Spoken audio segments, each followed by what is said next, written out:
રચના 5 આપેલા ખૂણાનો દ્વિભાજક રચવો. કોણ માપકનો ઉપયોગ કર્યા વગર 150 અંશના માપનો ખૂણો દોરો. આ ખૂણાની દ્વિભાજકની રચના કરો. પક્ષ માપ ખૂણો EPB બરાબર 150 અંશ છે.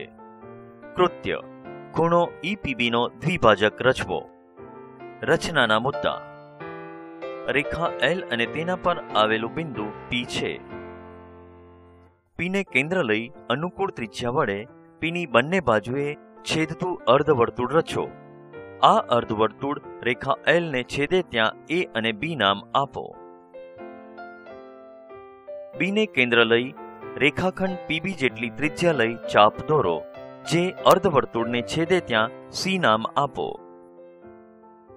Cને કેન્દ્ર ગણી તે જ ત્રિજ્યા વડે દોરેલ અર્ધવર્તુળ પર Bની વિરુદ્ધ દિશામાં ચાપ રચો.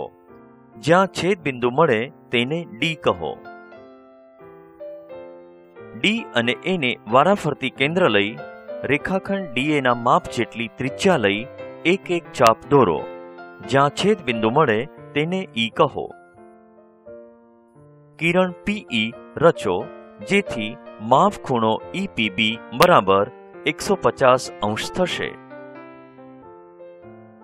B અને F ને વારાફરતી કેન્દ્ર લઈ રેખાખંડ BF જેટલી ત્રિજ્યા લઈ ખૂણા EPB ના અંદરના ભાગમાં ચાપ રચો. બંને ચાપ જ્યાં છેદે ત્યાં X નામ આપો. કિરણ PX રચો.